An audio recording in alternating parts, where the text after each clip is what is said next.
Minha diretoria, o Tite treinou a seleção brasileira hoje e o time que ele escalou é a grande aposta da seleção brasileira e, para não dizer, talvez a última aposta que o Tite tem aí antes da Copa de tentar mudar a seleção. Aquilo que a gente vinha falando até no Cancelados e que eu falei aqui algumas vezes, vai acontecer, a gente conseguiu ler razoavelmente bem a cabeça do Tite e a seleção brasileira deve entrar em campo da seguinte maneira: Alisson, Danilo, Marquinhos, Thiago Silva e Arana, Casemiro e Fred, Lucas Paquetá no meio, Antony de um lado, Vinícius Júnior do outro e o Neymar no meio.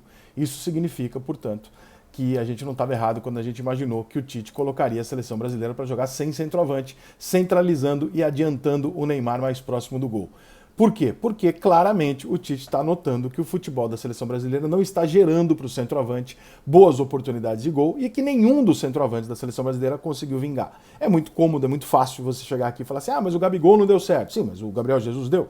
Não. O Firmino deu? Não deu. Dá certo no Liverpool, outro dá certo no Manchester City.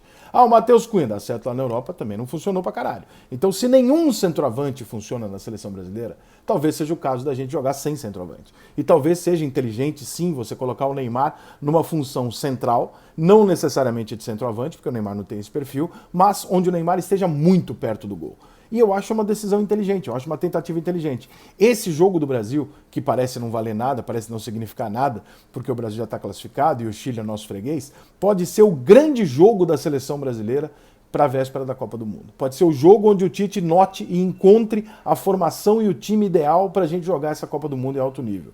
Porque ele não está conseguindo fazer o time funcionar com o centroavante, ele ainda não decidiu quem é o cara que vai jogar do lado direito, o Vinícius Júnior ainda não tem a posição dele garantida na seleção brasileira e, portanto, nós temos um cenário onde nós não sabemos quem são os jogadores titulares da seleção. Quando ele faz esse teste, ele indica uma segunda alternativa e essa alternativa, ela pode funcionar.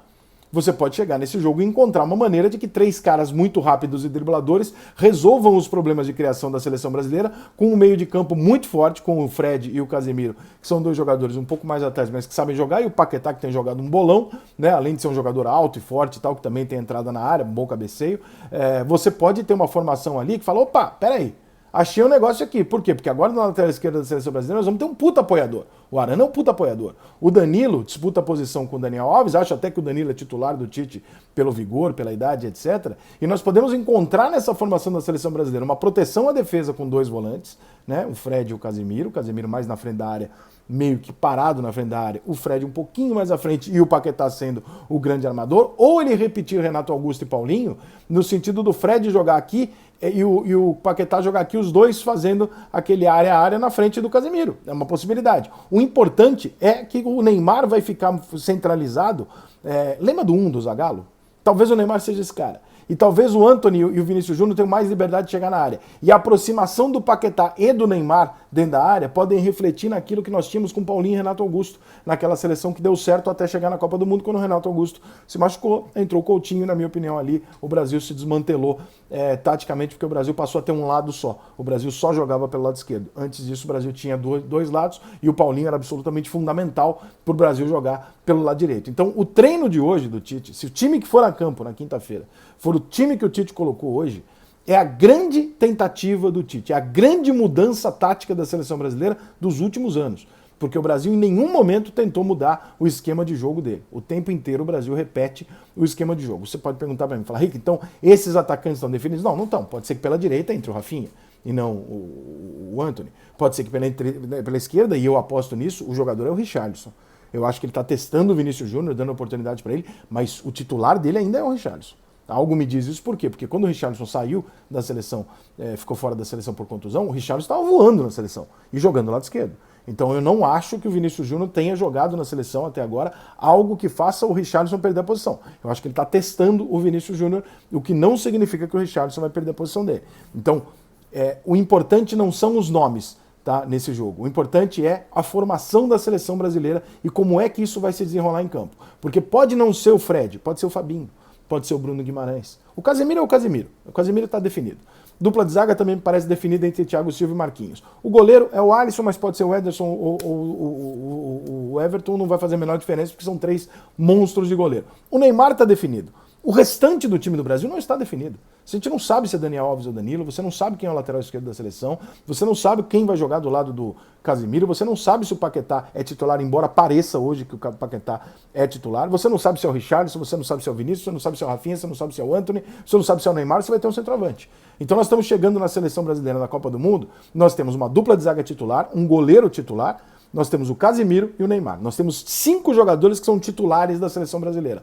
Olha que loucura. Os outros 6 jogadores dependem da formação tática. E essa formação tática pode mudar nesse jogo contra o Chile. Se o Brasil pega um jogo desse e arrebenta com o Chile, ou o ataque do Brasil funciona pra cacete, ele vai olhar e falar, opa, peraí, achei um negócio novo pro Neymar aqui. E eu não acho de todo mal, não, porque por mais que o Neymar não tenha corpo para ser um centroavante, ele não vai atuar de centroavante. Eu sou capaz de apostar que o Neymar vai ser um jogador para estar próximo da área, por quê? O Neymar, quando tem a bola, irmão, pro Neymar acertar um passe daqueles mágicos, é isso aqui. Pro Neymar dar um drible e o cara fazer a falta nele, é isso aqui. Pro Neymar receber a bola dentro da área, é pênalti. É isso. O Neymar vai receber de costas? Duvido.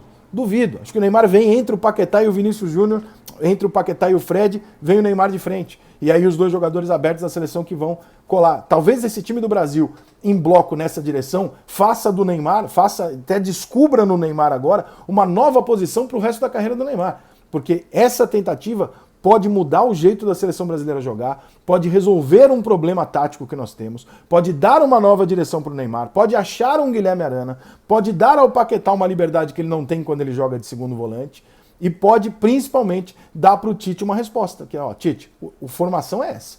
Agora você reconvoca aí. Vai dançar o Firmino? Provavelmente. Vai dançar o Jesus? Provavelmente. Vai dançar o Gabigol? Provavelmente. Mas eu acho que até o Firmino é um cara que ele levaria, porque o Firmino é um cara que faz bem essa saída da área e entrada da área. O Firmino pode jogar um pouco mais atrás e pode jogar dentro da área. Então eu acho que o Firmino, como substituto do Neymar, vamos supor que esse time dê certo? O Firmino seria o substituto do Neymar na minha cabeça. O Rafinha seria o cara da direita junto com o Antony, muito provavelmente. E do lado esquerdo, acho que Richarlison e Vinícius Júnior seriam os jogadores que ele ia convocar. Eu não sei qual outro meia ele convocaria para jogar na vaga do lado do Paquetá ou na reserva do Paquetá. Tudo indica que é o Coutinho. O Coutinho tem uma característica muito diferente do Paquetá.